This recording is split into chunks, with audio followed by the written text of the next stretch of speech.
ورحمة الله وبركاته. ازيكم عاملين ايه؟ يا رب تكونوا بخير.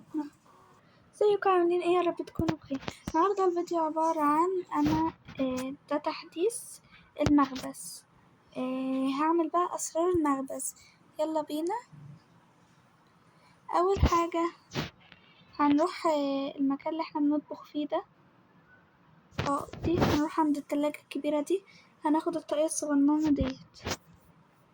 بعضنا بيحسبها ان هي بتاعة الفار صغنن، بس هي مش بتاعة الفار، هي حاجة تانية. بس وهنجيب دي كمان. هنيجي عند الكحكة اللي ماسكة، هنحط لها الطاقية ونحط لها البتاع دي. بص هيجيب لنا ايه؟ هيجيب لنا دي بتاعة الكريمة. هنجيب ايه كريمة من هنا. بصوا ايه ده، هي مش بتاعت كده، انا مش فاهمة هي بتاعت ايه. بصوا فهمت دلوقتي. احنا هنجيب كرواسون من ده، وبصوا بقى جيب لنا الشكل ده، وفي الشكل ده، وفي الشكل ده، وفي الشكل ده، وفي الشكل ده.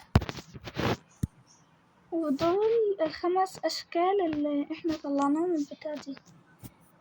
تاني بقى بتاع احنا لما بنيجي ندوس هنا، انا يا جماعة انا دوست عليها قبل ما اعمل الفيديو، فطلع لي الهدية اللي هي الدبدوب الازرق ده، بس انا دوست عليها قبل الفيديو يعني. تانية كده يا جماعة انا عايزة اجربها على القش البرون.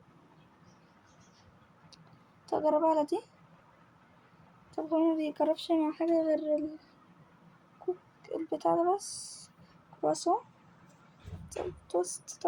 طب دي يا ربي مفيش حاجة. طب ده حد شبه الأوري برضه. خلاص مفيش.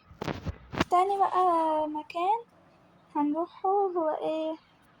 استنوا فين بقى؟ افتكرت. هنيجي هنا في المكان ده ونحط اي حاجة هنا. لا استنى كده. هنجيب كيسة من دول، وهنروح نجيب شوية حاجات عشان نفتح السر ده. السر دول مش في نفس المكان ده، في 3 أماكن مختلفة. بتاع البيتزا وبتاع الهوت دوج وبتاع الآيس كريم. يلا نروح بينا. أول حاجة هنروح عند بتاع آيس كريم. هنجيب شخصيتنا الجميلة. هنجيب بقى ايه؟ هنفتح البتاع دي ورا كنزات كده. الكنز اللي بالتوت دي هنلاقي فيها ده ايس كريم صغنن خالص، هنحطه، هنجيبه معانا في الشنطة. وتاني مكان هنروحه بتاع البيتزا. ورحنا المكان بتاع البيتزا، هنطلع الست دي كده برا. هنجيب بقى، بص هنجيب ايه؟